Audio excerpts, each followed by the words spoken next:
मारना, आंख पर रखकर लोहे का सरिया मोड़ना, छाती के ऊपर से सामान की भरी हुई बैलगाड़ी उतारना आदि सिखाए और अभ्यास कराया जाता है। आज तक कितने ही ब्रह्मचारी इस विद्या में निपुण होकर ब्रह्मचर्य शक्ति का संसारक क्षेत्र में चमत्कार दिखाने और ब्रह्मचर्य के उपदेश हेतु निकल चुके हैं। यह सज्जन गुरुकुल कुरुक्षेत्र में नौकरी करता था। इस सज्जन के मुख से ये सारी बातें सुनकर गुरुजी के हृदय में प्रबल लालसा उठती कि मैं भी वहीं गुरुकुल में जाकर उन ब्रह्मचारियों जैसा श्रेष्ठ बलवान और विद्वान ब्रह्मचारी बनूं और फिर सारे विश्व को श्रेष्ठ बना नए सतयुग की स्थापना करूं, जिसमें कोई निर्बल, भूखा, नंगा, बीमार, दुखी और व्यभिचारी, लुटेरा, डाकू, कायर, हिंसक, अशिक्षित और स्वार्थी नहीं होगा। सभी समान रूप से सुख व आनंद की लहरों पर खेलते हुए अपने जीवन की यात्रा पूर्ण करेंगे। अपने आप से इस सपने को साक्षात करने के लिए अपने साथी बच्चों को भी गुरुकुल में चलने को कहते, परंतु कोई भी बच्चा तैयार नहीं होता, क्योंकि वह बच्चे तो साधारण सांसारिक जीव थे।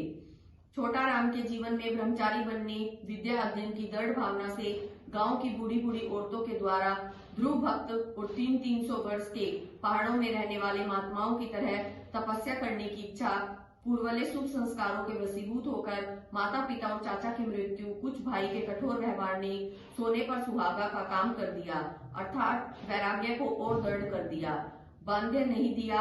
इन्हीं सब कारणों से एक दिन हमारे चरित्र नायक ने भी अपनी उस पवित्र भूमि, जिसकी धूल में खेल कूद कर 12 वर्ष बिताए थे, उस मनोरमा तालाब को, जिसमें 2-2 घंटे डुबकी लगाकर समाधि लगाकर बैठा करते थे, उस मनोरमा गांव की शोभा को बढ़ाने वाले हरे भरे झूमते हुए वृक्षों को, जिनके नीचे हरी और कोमल घास के ऊपर बैठकर अपने भविष्य काल पर विचार किया करते थे, जिन वृक्षों पर चढ़कर सघन पत्तों में बैठकर सारा दिन ध्यान में व्यतीत कर दिया करते थे, उन साथियों को जिनके साथ बैठकर खेल कूद कर 12 वर्ष व्यतीत किए, अपने घर के उस विशाल प्रांगण को, जिसमें बैठकर के माता के द्वारा कटोरे में दी हुई मिश्री मलाई को मिश्रित कर खाया करते थे, एक दिन सदा के लिए छोड़कर चल दिए।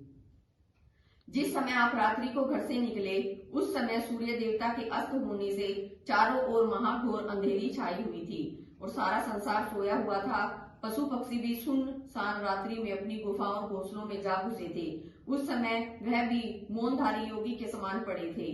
कभी कभी दुष्ट उल्लू कोलाहल मचाता, भांति भांति की बोलियां निकालकर वन को और भी भयानक बना रहा था। वायु साए साए करती हुई सुनाई पड़ती थी। चांद और सितारों के सुहावने प्रकाश को भी बादलों ने अपने आंचल में छुपा लिया था। तीव्र गति से बरसना आरंभ कर दिया था। पाठक वृंद, आप अनुमान लगा सकते हैं कि ऐसी परिस्थिति में इस 12 वर्षीय बालक छोटा राम की क्या दशा होगी, जिसके शरीर पर केवल कुर्ता, धोती और साधारण सी चादर के अतिरिक्त और कुछ भी वस्त्र न था। न पाँव में जूता, न सिर पर पगड़ी थी, परंतु अपनी धुन में मग्न, निर्भय दृढ़ संकल्प लिए हुए, भूख प्यास सर्दी गर्मी की परवाह न करते हुए अपनी मंजिल की ओर बढ़ रहे थे। रात में महाघोर अंधकार होने के कारण बालक उस मार्ग से भटक कर दूसरी ओर घोर घने जंगल में, जो कि कुरुक्षेत्र की ओर न था, चले गए।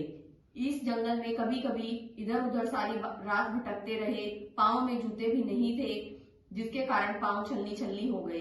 प्रातः काल होते ही गुरुजी मिर्जापुर गांव के पास पशु चराने वाले चरवाहे से मिले।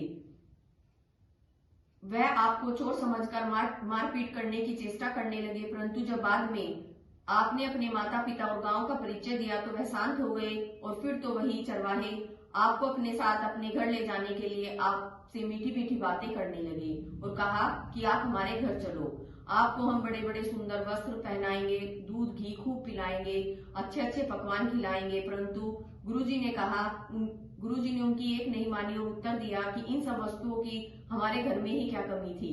यदि मुझको इन सब वस्तुओं की आवश्यकता होती तो घर छोड़ता ही क्यों। सत्य पूछो तो मुझे भूख प्यास सर्दी गर्मी आदि की कोई परवाह नहीं थी। भूख दूर करने के लिए ईश्वर ने ये देखो कितने सुंदर बेर लगा रखे हैं, मैं इनको खाकर भूख दूर कर सकता हूँ। मैंने भूख लगने पर रात भर बेर खाए। चरवाहे उनकी दृढ़ता पूर्ण बातों को सुनकर अपना मनोरथ पूरा न होता देख अपने पशुओं को लेकर गांव की ओर चले गए। उनको गुरुकुल जाने के लिए रेलवे लाइन के साथ साथ जाने का रास्ता बता गए। ओम तत्सत।